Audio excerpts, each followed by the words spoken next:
Assalamualaikum warahmatullahi wabarakatuh. Bismillahirrahmanirrahim. Alhamdulillahirabbil alamin. Wassalatu wassalamu ala nabiyyina wa habibina wa syafi'ina Muhammad bin Abdullah wa ala alihi wa ashabihi wa man ihtada bihadihi wastanna bisunnatihi ila yaumiddin, amma ba'd. Dan dikasihi Tuan Imam sekalian, pegawai dan kegiatan kuasa masjid, tuan-tuan, perempuan yang dirahmati oleh Allah Subhanahu wa taala.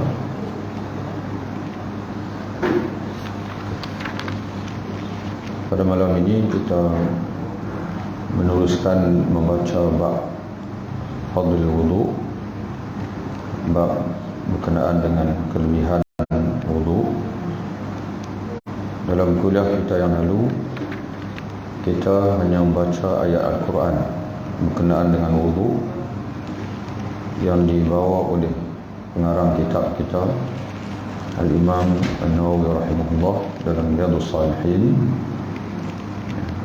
Ayat yang menjelaskan tuntutan mengambil wudu sebelum menunaikan salat, dan di hujung ayat Allah Subhanahu wa taala turut menyebutkan tentang tayamum bagi situasi tidak ada air untuk mengambil wudu, dan ataupun seseorang yang berhadapan dengan sakit, walaupun ada air tetapi dia dengan sebab sakit dia tak dapat mengambil wudu.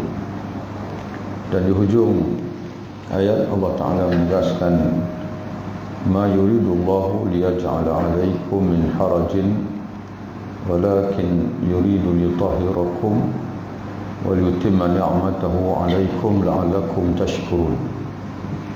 Tidaklah Allah menghendaki untuk menjadikan ke atas kamu dari kepayahan, akan tapi Allah ingin menyucikan kamu dan menyempurnakan nikmatnya ke atas kamu, yaitu dengan menyampaikan perintah-perintah yang memastikan kamu senantiasa berada di atas syariat yang lurus.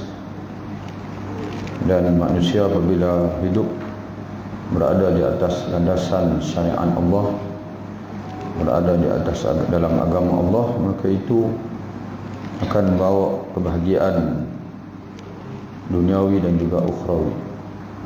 La'allakum tashkurun, supaya kamu menjadi orang-orang yang bersyukur, yang sentiasa bersyukur kepada Allah Subhanahu wa taala. Dan ibadat itu sendiri, tuan-tuan sekalian, merupakan tanda syukur. Orang yang melakukan ibadah kepada Allah, termasuk salat, itu merupakan tanda dia bersyukur kepada Allah Ta'ala, sebagaimana dalam ayat Allah Ta'ala menyebutkan kepada Nabi kita Muhammad sallallahu alaihi wasallam, inna a'tainakal kautsar fashalli li rabbika wanhar inna syani'aka huwal abtar. Sesungguhnya kami telah mengurniakan kepadamu, wahai Muhammad, anugerah-anugerah yang banyak. Fashalli li rabbika, maka tunaikanlah salat kepada Tuhanmu. Kata ulama tafsir, yakni bersyukurlah dengan mengerjakan salat kepada Tuhanmu. Wanhar, dan sembelihlah korban. Jadi sebab itu bila ditanya oleh sahabat, kenapa ya Rasulullah engkau banyak semayang sehingga bengkak-bengkak kaki kamu, padahal kamu telah dijamin oleh Allah syurga dan Allah membebaskan kamu di neraka, kenapa nak susah payah lagi semayang? Lalu Nabi SAW menjawab, afala akunu abdan syakura, tidak patutkah aku menjadi hamba yang bersyukur? Jadi salat, banyak salat untuk melahirkan syukur kepada Allah Subhanahu wa taala. Dan salat tidak sah melainkan dengan wudu. Banyak tuan-tuan sekalian, kalau kita baca dalam hadis dalam kitab ini, kalau kita baca satu persatu hadis ini, kita akan kagum dengan wudu ini. Yang pertama, kerana banyaknya hadis Yang keduanya, kelebihannya itu merupakan kelebihan yang sangat-sangat hebat. Di antaranya hadis daripada Abu Hurairah radhiyallahu anhu, qala, beliau menceritakan, sami'tu Rasulullah sallallahu alaihi wasallam yaqul, aku telah mendengar Rasulullah sallallahu alaihi wasallam bersabda, inna ummati, sesungguhnya umatku, yud'auna yaumal qiyamah, akan diseru, akan dipanggil pada hari kiamat, ghurran muhajjalina, lalu mereka muncul, mereka tiba dalam keadaan putih bercahaya wajah mereka, muhajjalina, dan juga putih bercahaya tangan dan kaki mereka, min athari wudu, dari kesan-kesan wudu, dari kesan-kesan wudu yang mereka ambil di atas muka dunia. Asal ghurran muhajjalina adalah ungkapan yang diberikan kepada kuda. Kuda yang mempunyai tanda putih pada muka, pada kepala, dan juga pada tangan dan kaki, iaitu kuda. Kuda dipanggil ada 4 kaki. Kita pada 4, 2 tangan 2 kaki. Kuda hadapan aku tangan, belakang tu kaki. Mana putih, yang pentingnya ada putih, muhajjalina, tangan dan kaki. Min athari wudu, daripada kesan wudu yang mereka ambil ketika di dunia. Faman istata'a minkum, maka siapa yang mampu di kalangan kamu, ayutila ghurratahu, untuk memanjangkan kesan putih atau cahaya putih pada muka, kepala, tangan serta kakinya, falyaf'al, maka lakukanlah. Jadi makna apa tuan sekalian? Memanjangkan ghurrah, memanjangkan cahaya putih pada muka dan juga cahaya putih pada tangan dan kaki. Maka dalam hadis yang lain, hadis ini muttafaqun alaih. Muttafaqun alaih merupakan istilah yang digunakan oleh para muhaddisin, para ulama hadis, bagi hadis-hadis yang diriwayatkan oleh kedua-dua Imam Bukhari dan Muslim. Mana hadis itu ada hadisnya ada dalam Sahih Al-Bukhari, dan hadis ini juga ada dalam Sahih Muslim. Jadi sekarang ni yang menjadi timbul tanya, menimbulkan tanda tanya pada kita itu, macam mana nak panjangkan? Kerana Nabi sebut, faman istata'a minkum, barang siapa yang boleh, yang mampu untuk memanjangkan cahaya putihnya pada muka, tangan dan kakinya, falyaf'al, lakukanlah. Jadi macam mana nak bagi panjang, nak bagi lebar cahaya putih ini? Maka di sana tuan-tuan sekalian, ada hadis yang lain, tidak ada dalam kitab kita ini, tapi dibawa oleh ulama yang mensyarahkan hadis ini, iaitu hadis yang terdapat dalam Sahih Muslim daripada sahabat yang bernama, daripada seorang perawi yang meriwayatkan daripada Abu Hurairah. Perawi yang bernama Nu'aim bin Abdullah Al-Mujmir, qala, dia menceritakan, ra'aitu Abu Hurairah yatawadda, aku melihat Abu Hurairah mengambil wudu. Maknanya Nu'aim bin Abdullah Al-Mujmili, dia tabi'inah, dia anak murid kepada Abu Hurairah. Hadis tadinya Abu Hurairah yang sampaikan kepada kita.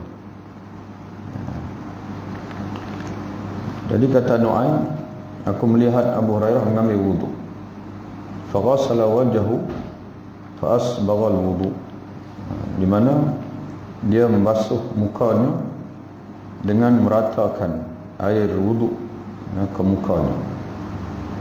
Wa ghassala yadahu al-yumna thumma ghassala yadahu al-yumna, kemudian dia membasuh tangannya yang kanan, hatta asra fil adud, sehingga masuk ke lengan. Dia bukan basuh sehingga ke siku saja, tapi asra ni makna masuk sehingga adud ni lengan. Summa yadahu yusra, kemudian dia basuh tangan kirinya, hatta asra fil adud, sehingga naik sampai ke lengan. Summa masha ra'sahu, kemudian dia menyapu kepalanya. Summa ghassala rijlahu al-yumna, kemudian dia membasuh kakinya yang kanan hatta ashra fi saq, sehingga masuk ke betis. Summa ghassala rijlahu al-yusra, kemudian dia basuh kakinya yang kiri hatta ashra fi saq. Yang dia basuh bukan setakat buku lali saja, tapi naik sampai ashar, sampai ke betis. Summa qala, kemudian Abu Hurairah kata kepadaku, hakadha ra'aitu Rasulullah yatawadda, demikianlah aku melihat Rasulullah mengambil wudu. Qala Rasulullah wa qala, dan Abu Hurairah berkata lagi, bersabda Rasulullah sallallahu alaihi wasallam, antum al-ghurul muhajjaluna yaumal qiyamah, kamu adalah umat yang akan tiba pada hari kiamat dalam keadaan bercahaya muka, tangan serta kaki, min isbagil wudu, dengan air wudu, dengan wudu yang kamu sempurnakan pada anggota wudu kamu. Faman istata'a minkum, barang siapa yang mampu di kalangan kamu, falyutil, maka panjangkanlah ghurratahu, cahaya putihnya pada mukanya, dan juga tahjilahu, dan juga cahaya putih pada tangan serta kakinya. Hadis ini riwayat Imam Muslim. Jadi tuan-tuan para ulama menyimpulkan daripada semua hadis, di antaranya Imam Al-Nawawi rahimahullah, sebagaimana yang dinakalkan oleh Al-Imam Asy-Syaukani dalam kitab Nailul Awtar, kata dia makna al-ghurrah, kan di sini dua istilah. Al-ghurrah memanjangkan cahaya putih pada muka, at-tahjil iaitu memanjangkan cahaya putih pada tangan dan juga kaki. Kata dia, ghaslu syai'in min muqaddami ra's, makna al-ghurrah memanjangkan cahaya tadi, iaitu membasuh sebahagian daripada depan kepala ataupun apa yang melepasi muka, zaidan, melebihi daripada kadar yang wajib dibasuh.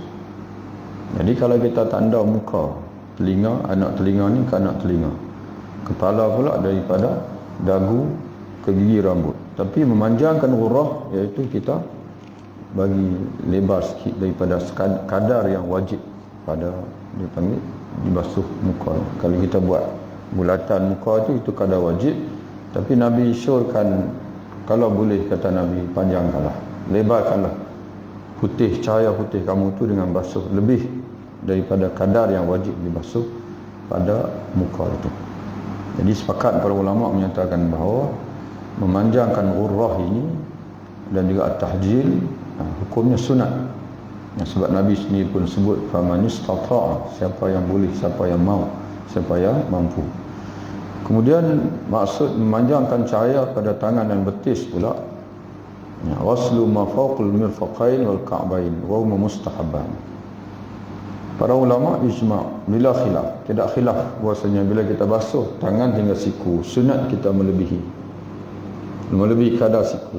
Dan bila kita basuh kaki, sunat kita melebihi kadar buku lali. Tapi mereka khilaf sejauh mana nak basuh lebih itu, sampai ke mana.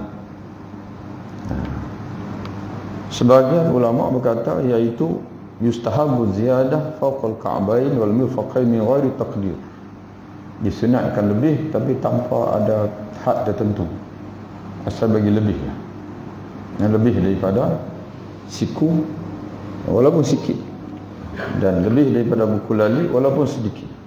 Itu satu pendapat yang disebut oleh Imam An-Nawawi rahimahullah dalam syarah Sahih Muslim, dan dinakalkan oleh pengarang kitab Nailul Awtar Al-Alamah Asy-Syaukani. Tapi ada ulama lain pula, dia kata ila nisfi al-'adud was-saq, sunat bagi lebih sampai separuh daripada 'adud, separuh lengan ni, sampai separuh. Kita kata daripada siku sampai bahu, mana separuh. Was-saq, dan juga separuh betis, separuh betis dipanggil. Itu pendapat yang kedua. Waqila, ada ulama yang berpendapat ilal mankib wa rukbatain, Ini paling panjang lah. Iaitu sampai ke bau. Sampai bau dan juga sampai lutut. Wa qala an-Nawawi, kata Imam Nawawi, ahaditsul bab yaqtadi dhalika kullu. Kenapa ulama khilaf? Karena hadis-hadis yang berkait, yang ada dalam, yang berkenaan dengan masalah ini dan meliputi ke semua tadi. Wallahu a'lam, mungkin maksud Imam Nawawi itu mana ada hadis di sana lebih, asal ke lebih saja. Dan mungkin ada hadis pula atas asar sahabat yang menceritakan sampai setengah dia panggil lengan dan juga setengah betis. Dan mungkin ada di kalangan sahabat yang basuh sampai ke ketiak. Abu Hurairah basuh sampai ke ketiak dan juga sampai ke lutut. Jadi wallahu a'lam tuan-tuan. Yang pentingnya sekarang ni Nabi sebut kita ambil wuduk bagi sempurna dan bagi lebih sikit, bagi lebih, supaya di akhirat nanti cahaya kita pun akan semakin lebar. Wa anhu, dan daripada Abu Hurairah radhiyallahu anhu juga, qala, beliau menceritakan, sami'tu Khalili yaqulu, aku telah mendengar Khalil. Ya, kita baca dengan Ibrahim, Nabi Ibrahim Khalilullah. Ada dua lah Nabi yang mendapat martabat Khalilullah, iaitu Nabi Ibrahim alaihissalam dan juga Nabi kita Muhammad sallallahu alaihi wasallam.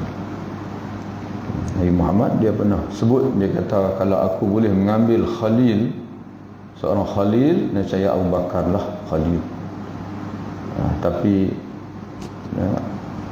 saudara kamu ini, dia rujuk pada dia, adalah Khalilullah. Dia tak boleh ambil lah, mana orang lain tak boleh. Sebab dia ni Allah Ta'ala dah angkat menjadi Khalil, maka dia tak boleh ambil orang lain untuk menjadi Khalil. Jadi kata alim ulama kita, dua Nabi yang mencapai martabat Khalilullah, iaitu Nabi Ibrahim AS dan juga Nabi Muhammad SAW. Khalil ni apa makna dia? Kata pengarang kitab kita ni yang syarah hadis ni, dia kata Al-Khalil iaitu As-Sadiq Al-Mukhtas, rakan istimewa. Yang rakan istimewa. Jadi sebab itu dalam satu hadis di sini Abu Hurairah radhiyallahu anhu dia suka guna kalimah. Kalau dalam hadis ini dia kata sami'tu Khalili, aku telah mendengar rakan istimewa aku bersabda sallallahu alaihi wasallam. Maksudnya adalah Rasulullah. Apa kata Rasulullah? Tablughul hilyatu, akan sampai perhiasan minal mu'min, pada tubuh seorang mukmin di akhirat nanti, pada tempat sampainya wuduk. Pada tempat sampainya wuduk dia. Di situlah perhiasan. Jadi sini al-hilyah dari segi bahasa, tuan-tuan sekalian, kalau tuan-tuan pernah mengaji bahasa Arab, mana hilyah ini ialah perhiasan.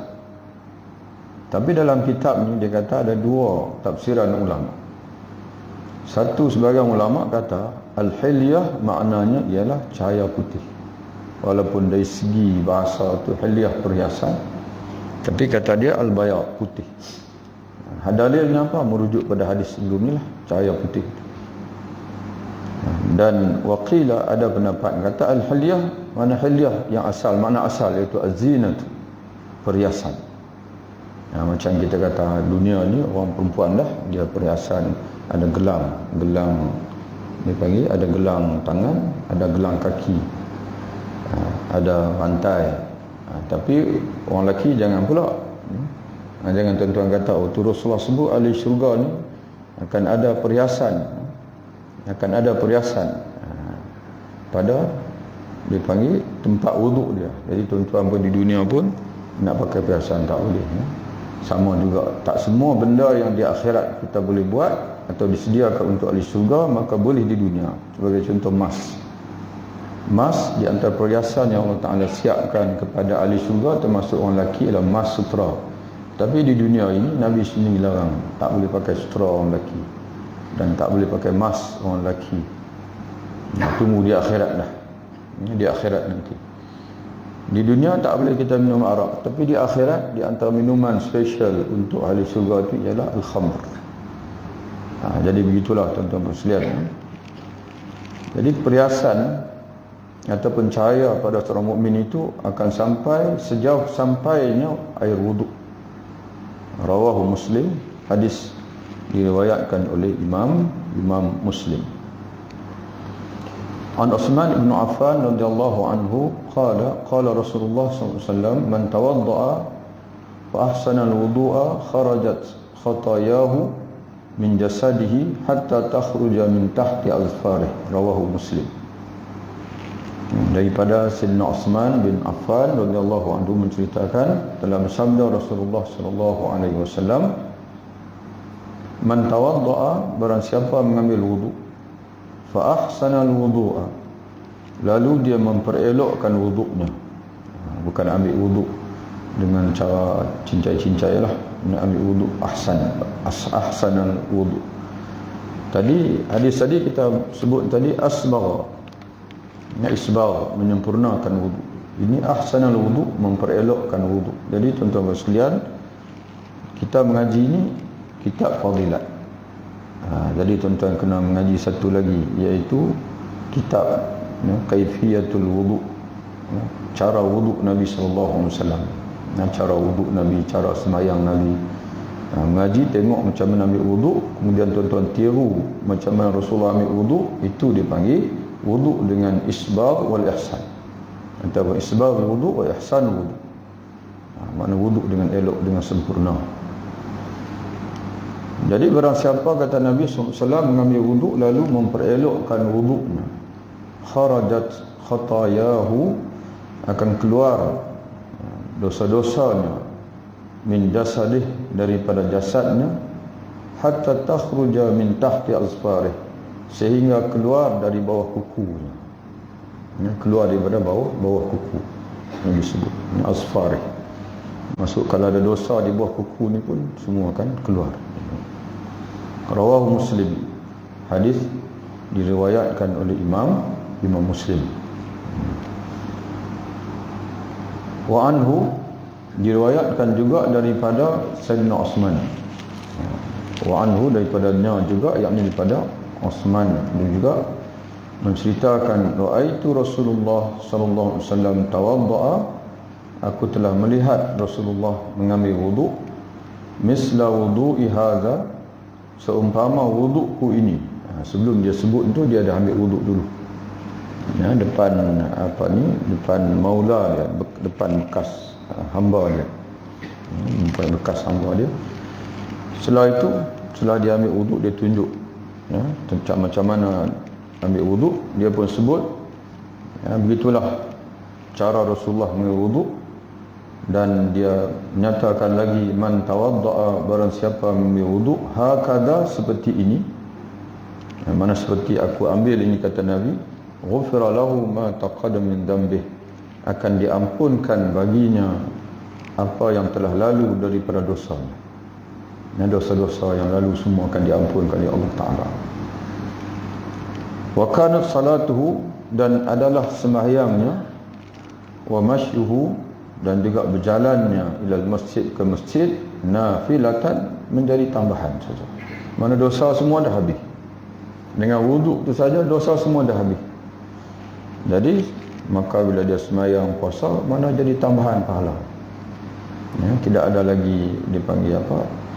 Dia seolah-olah macam Nabi nak gambarkan bahawa dia tak perlu lagi amalan untuk dia nak hapuskan dosa, kerana dosa dah habis dengan wuduk. Dosa dah, tapi dengan syarat dia ambil wuduk dengan ihsan, dengan elok tadi. Rawahu Muslim, hadis riwayat Imam Muslim.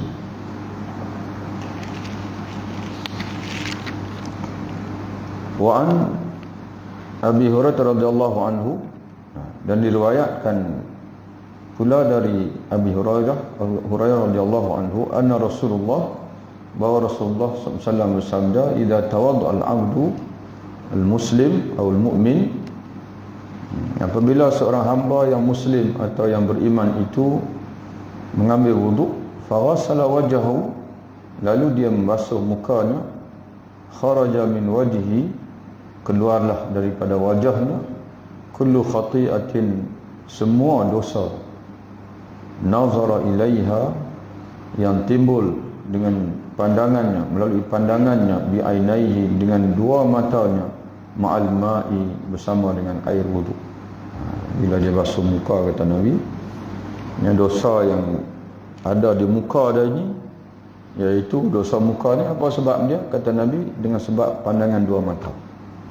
Bila dia ambil wudu, akan keluar dosa semua, kulli khati'atin, semua dosa, dan bersama air wudu itu. Au ma'a akhiri qatril ma', ataupun keluar bersama dengan titisan yang terakhir daripada air wudu itu. Fa idza ghassala yadayhi, maka apabila dia membasuh dua tangannya pula, kharaja min yadayhi, keluar daripada dua tangannya, kullu khati'atin, semua dosa, kana batasat hayadahu ma'al ma',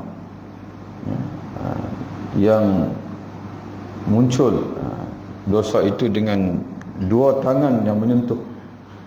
Batasat, dosa yang timbul dengan sebab dua tangannya yang memegang, yang menyentuh. Ma'al ma', keluar bersama dengan air wudu. Au ma'akhiri qatril ma', atau bersama titisan yang terakhir daripada wudu, yang gugur daripada tubuhnya itu. Jadi kata ulama di antara qadhi iyad, makna gugur keluar bersama air ini, iaitu terampun, terampun semua dosa. Dan kata Imam Waqila, para ulama, maka timbul persoalan tuan-tuan sekalian. Dosa yang keluar ini, adakah semua dosa, termasuk dosa besar ataupun dosa kecil saja? Itu menjadi perbahasan para alim ulama kita. Jumhur ulama menyatakan bahawa dosa-dosa yang gugur dengan semayang, dengan amalan. Kalau bulan puasa, tuan-tuan sekalian, ustaz selalu baca dekat kita, man shama ramadhana imanan wa ihtisaban ghufira lahu ma taqaddama min dhanbih. Barang siapa yang berpuasa Ramadan dengan iman dan juga kerana ikhlas dia mengharapkan, menghitung pahala sisi Allah, akan diampunkan segala dosa yang lalu. Kata jumhur ulama, kata dosa kecil, dosa-dosa kecil yang gugur dengan wudu, dengan sembahyang. Adapun dosa-dosa besar hanya akan gugur dengan taubatan nasuha, dengan taubat nasuha. Jadi sebab itu tuan-tuan sekalian, oleh kerana dosa besar ini memerlukan taubat, maka sebab itu para ulama mengarang himpunan dosa-dosa besar, supaya tapi tak ada di sana. Tak tahulah aku tuan-tuan pernah jumpa, tapi anak tak pernah jumpa lah. Para ulama mengarang himpunan dosa-dosa kecil, himpunan dosa-dosa kecil. Sebab dosa-dosa kecil ini dia tergugur dengan sendiri apabila kita ambil wudu, kita semayang. Sebagai contoh, Nabi sebut, Nabi bertanya kepada sahabat-sahabatnya, bagaimana jika salah seorang daripada kamu di depan rumahnya lalu sebatang sungai dan dia mandi daripada sungai itu 5 kali sehari semalam, apakah masih ada daki pada tubuhnya? Lalu para sahabat menjawab, tidak akan ada lagi daki ya Rasulullah, sebab dia mandi tiap-tiap hari 5 kali. Lalu Nabi kata, begitulah perumpamaan seorang yang salat 5 waktu sehari semalam, Allah akan bersihkan dosa-dosanya. Kata ulama, dosa kecil, dosa kecil. Tapi dosa besar ini memerlukan kepada taubat. Jadi apa beza tuan-tuan sekalian?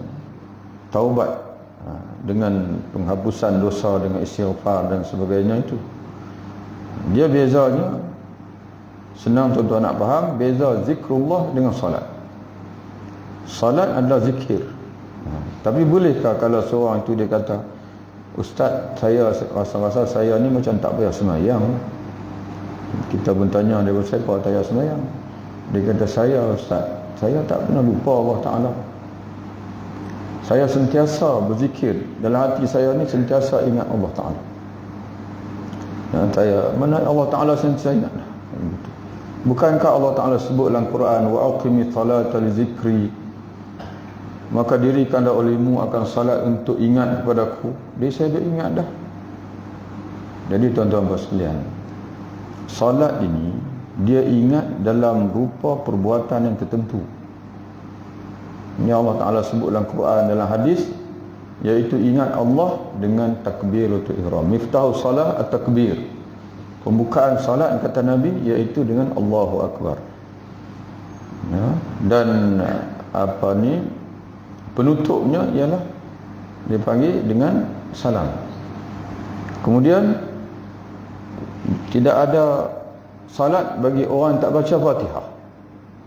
Ya, mana zikir dengan takbir, dengan rupa tertentu yang merangkumi takbir, baca Fatihah, rokok, i'tidal, sujud, duduk di antara dua sujud, syahadah, itu baru sembahyang, baru salat. Jadi selagi kamu tak buat perbuatan-perbuatan itu, kamu tidak mengerjakan salat, dan kamu berdosa besar dengan Allah Ta'ala. Walaupun kamu sebut subhanallah, alhamdulillah 1,000,000 kali, 2,000,000 kali, tapi kamu tidak buat takbir, kamu tak baca Fatihah, kamu tidak rokok, kamu tidak sujud, dan kamu tidak hadirkan niat zuhur, asar, maghrib, isyak, subuh dan sebagainya. Taubat pun sama juga. Kalau sekadar istighfar, astaghfirullahalazim, astaghfirullahalazim, astaghfirullahalazim, itu istighfar. Yang kata taubat ini, macam mana salat ada rukun, taubat pun ada rukun dia. Bila kita melakukan rukun taubat, barulah kita dinamakan bertaubat. Apa dia rukun taubat? Yang pertama sekali, mesti tinggal dosa tersebut. Jadi kalau seorang itu dia berjudi, mungkin tuan-tuan kata jarang laku ustaz orang dah ni berjudi. Ya, ada lagi, selagi ada kedai nombor ekor, selagi itu judi masih ada. Orang Melayu pun ramai pakai topi keledar. Kalau yang tak pakai topi keledar tu tahu dah kata bukan Melayu. Tapi kalau pergi kedai pak nombor ekor, ataupun kedai nombor ekor lah, tuan-tuan sekalian, pakai topi keledar, itu sah kata orang Melayu. Dia makna kira ada juga lah perasaan malu dia panggil. Mana ada malu tu ada iman, adalah iman. Tapi tak cukup iman lagi, sebab dia masih lagi berjudi. Jadi tuan-tuan sekalian, walaupun dia sembahyang, dia puasa, walaupun dia ambil wuduk, tapi dia masih tak tinggal dosa-dosa besar itu, berjudi kah, minum arak kah, berzina kah, riba kah, mengumpat kah, dia belum bertaubat. Dia belum bertaubat. Yang keduanya, rukun kedua, iaitulah dia menyesal. Kalau tinggal dah pun tapi belum menyesal, belum bertaubat. Kata ulama, kalau 3 dosa dia buat, ketiga-tiga dia kena tinggalkan, dan ketiga-tiga dia kena menyesal. Dia kena menghadirkan penyesalan di hadapan Allah, ketelanjuran dia melakukan dosa tersebut. Kalau dia tinggalkan bukan kerana menyesal, orang tanya, tak main dah kerana mau ekor. Dia kata, bongti lah tekak lah ni. Awak bongti, duit tak ada. Itu bukan taubat. Yang tu tak boleh buat. Nanti bila dia ada duit, dia buat pula. Yang ketiganya, dia berazam. Dia berazam sungguh-sungguh bahwasanya dia tak akan kembali lagi kepada dosa itu, perbuatan tersebut. Kata alim ulama, sebagai ulama kata, iaitu dia mentolak 3 dosa. Sebab tolak 1 boleh kembali lagi, tolak 2 boleh kembali, boleh rujuk. Tapi kalau tolak 3 tak boleh rujuk. Dia menceraikan tolak 3 dosa tersebut. Dan yang keempat, kalaulah berkait dengan manusia, dia kena minta ampun, kena jumpa orang tu, kena pulangkan balik kata orang itu baru taubat. Jadi tak cukup tuan-tuan sekalian istighfar, tak cukup dengan wuduk dan sebagainya, melainkan kena minta ampun, kena taubat kepada Allah Ta'ala. Oleh kerana dosa-dosa besar ini tidak selesai dengan sendiri, semata-mata dengan wuduk, dengan sembahyang, dengan puasa, dengan baca Quran dan sebagainya, maka para ulama menolong kita supaya kita ni boleh kenal dosa besar. Di antara kitab yang paling baik untuk tuan-tuan baca, iaitulah kitab Al-Kabair Imam Az-Zahabi. Ada terjemahan. Ya, tuan-tuan pergi Pustaka Nuraini di Siak tu, tuan-tuan tanya, ada tak kitab Al-Kabair Imam Az-Zahabi terjemahan? Tuan belilah. Beli, tak payah baca tengah lagi, baca dulu prakata dulu. Baca satu demi satu, kalau tak silap 76 semua. 76 dosa besar, tuan-tuan baca dulu senarai itu. Kemudian tuan-tuan tanda, ada ke tak ada kita? Ya, mula tulis syirik. Alhamdulillah tak ada, pangkah tak ada. Yang kedua, membunuh orang lain. Tak pernah bunuh siapa-siapa kita tak ada pangkah. Yang ketiga, menderhakai dua ibu bapa. Tengok ada ke tak ada? Duk rasa-rasa macam ada. Tanda situ. Kemudian yang keempat, menjadi saksi palsu, syahadatuz zur. Tak ada tanda. Sampai 76. Riba, tak ada tanda.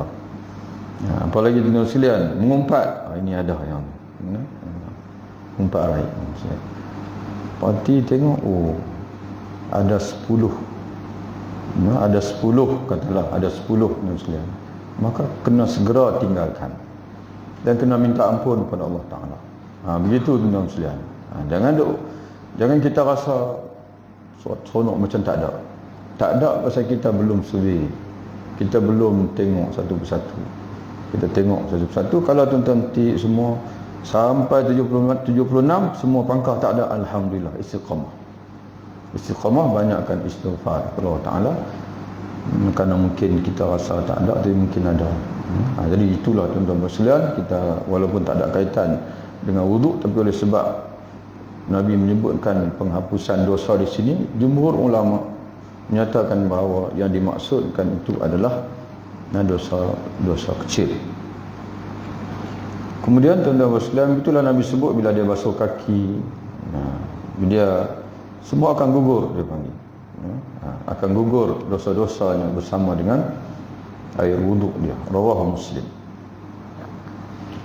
Jadi tuan-tuan sekalian, kita simpulkan sebelum kita masuk kelebihan yang ketiga. Jadi kelebihan yang pertama, wuduk ini, dia akan menjadi cahaya kita di akhirat. Itu satu. Yang keduanya, menghapuskan dosa kita. Semua dosa kita akan gugur pada tubuh kita. Dan yang ketiga, tuan-tuan sekalian, Nabi mengenali kita di akhirat nanti dengan cahaya yang terbit ataupun yang muncul pada anggota wuduk kita. Sebab itu para ulama menyatakan bahawa wuduk ini khususiat umat Nabi Muhammad SAW. Sebab Nabi kenal kita di akhirat nanti ini dengan cahaya wuduk. Cahaya yang ada pada muka, tangan serta kaki kita daripada kesan wuduk itu yang menyebabkan Nabi kenal kita. Oh, ini umatku. Ini umatku yang lain. Nabi kenal. Iaitu hadis yang berikutnya daripada Abu Hurairah radhiyallahu anhu, anna Rasulullah sallallahu. Abu Hurairah radhiyallahu anhu menceritakan bahawa Rasulullah atal maqbarah, menziarahi satu perkuburan, untuk mendatangi satu perkuburan. Faqala, lalu Rasulullah mengucapkan, assalamualaikum dara qaumin mu'minin wa inna insyaallah bikum lahiqun. Ini kita mesti nak ucap yang sama. Bila kita pergi ziarah kubur, kita ucap yang sama. Bagi salam, assalamualaikum dara qaum mu'minin, ahli rumah, ahli kuburan golongan yang beriman. Sesungguhnya kami pun tiba masa kami juga akan menyusul kamu. Assalamualaikum ya ahla diyaril qaum mu'minin, insyaallah inna bikum lahiqun. Kemudian Nabi SAW, setelah Nabi ucapkan salam tadi, Nabi pun dia sebut satu benda. Sahabat-sahabat lain dengar. Nabi kata, waditu anna qad ra'ayna ikhwanana.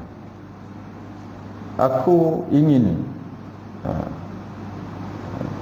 aku sungguh-sungguh ingin untuk melihat saudara-saudara kita.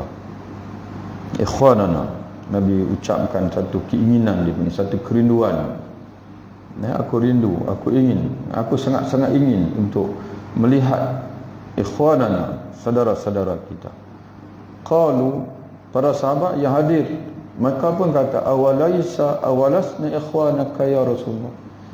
Bukankah kami ini saudara-saudara kamu ya Rasulullah? Jadi siapa lagi yang kamu ingin untuk melihat, yang kamu duk tunggu-tunggu nak melihat? Saudara itu kamilah saudara kau ya Rasulullah. Lalu Rasulullah berkata, antum ashabi, kamu sahabat-sahabatku. Kamu sahabat-sahabatku. Wa ikhwanuna alladhina lam ya'tu ba'du. Saudara-saudara kita tak datang pun lagi, tak hidup pun lagi. Mereka akan hidup, akan bakal hidup. Lam ya'tu ba'du, mana belum muncul lagi saudara-saudara. Qalu, para sahabat bertanya, kaifa ta'rifu man lam ya'ti ba'du min ummatika ya Rasulullah? Bagaimana akan kamu kenal ya Rasulullah orang yang belum hidup lagi daripada umat kamu, yang kamu duk rindu, duk teringin nak jumpa tu? Ya, kamu macam mana nak kenal? Dah tak hidup sezaman dengan kamu.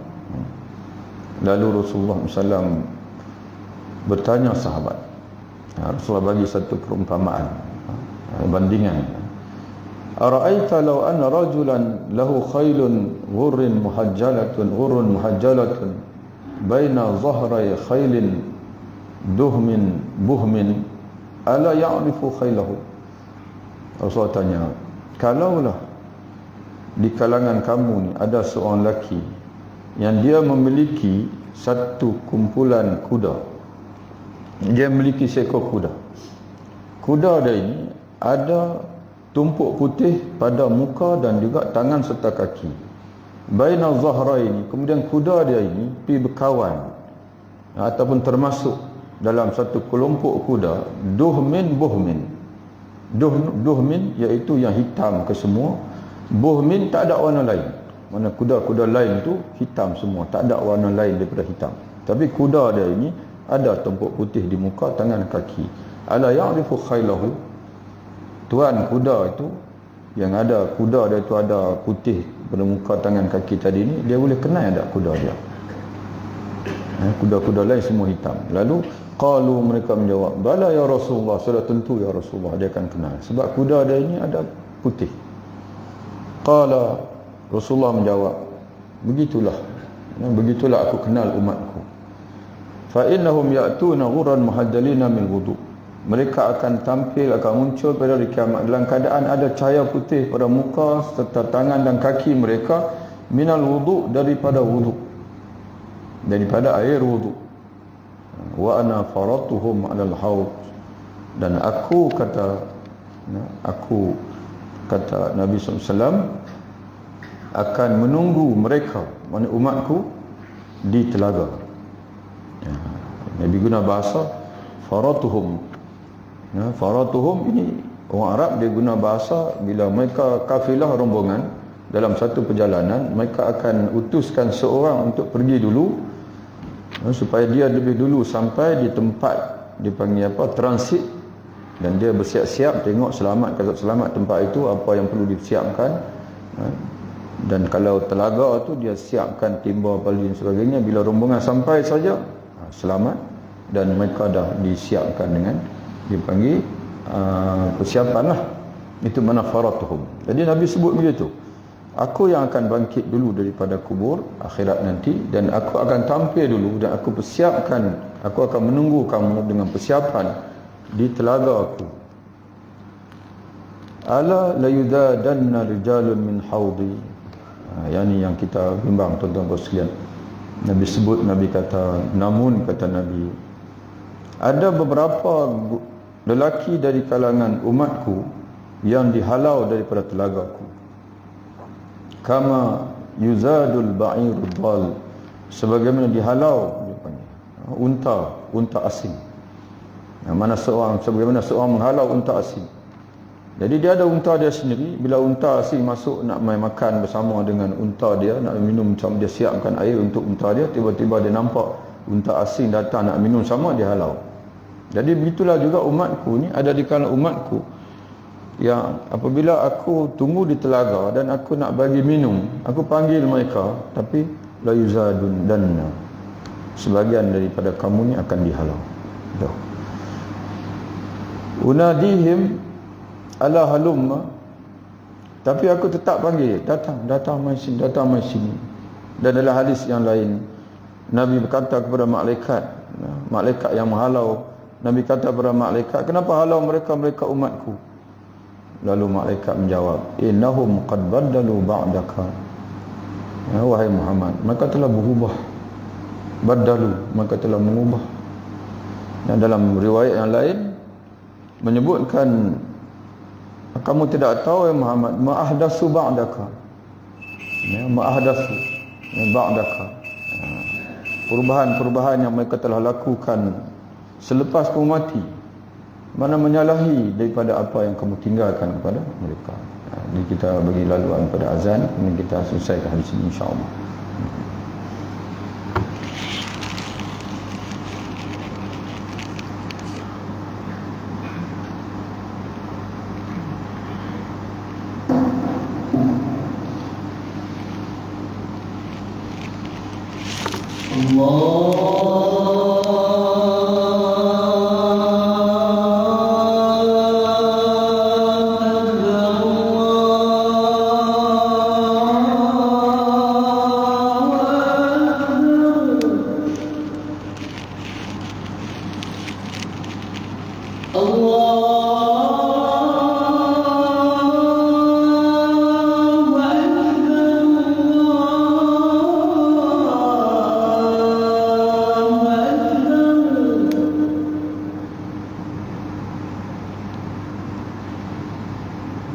أشهد أن لا إله إلا الله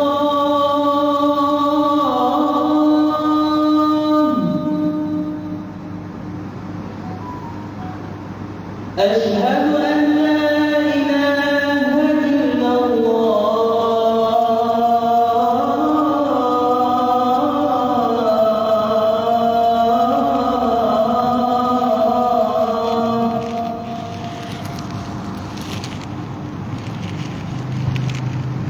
أشهد أن محمدا رسول الله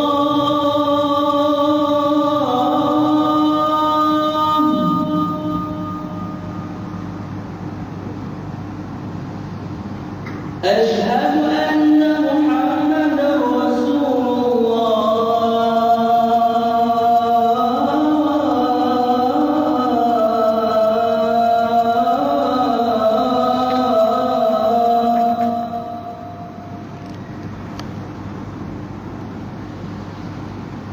حي على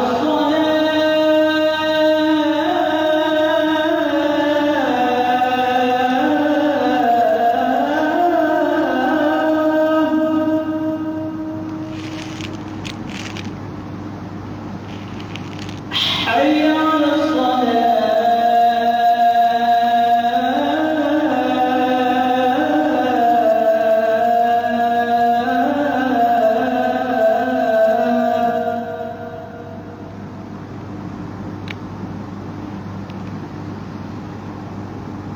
على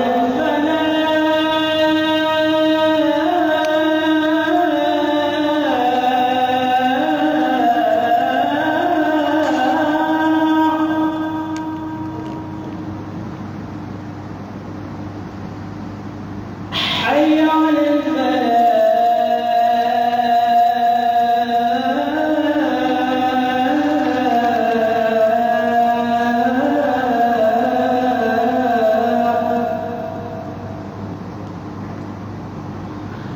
الله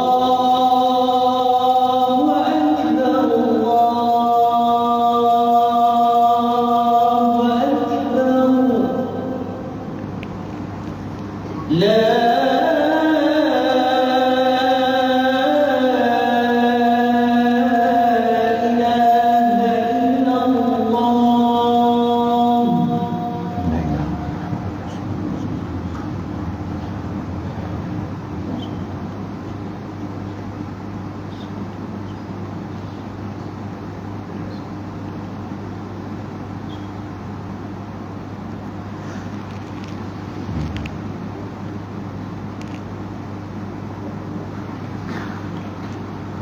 Jadi apabila mereka dihalau daripada menghampiri telaga Nabi sallallahu alaihi wasallam, dan para ulama berdasarkan hadis-hadis Rasulullah SAW, mereka menyimpulkan bahawa semua para rasul dikurniakan Allah di akhirat nanti, di mahsyar nanti, dengan telaga untuk mereka beri minum kepada umat masing-masing.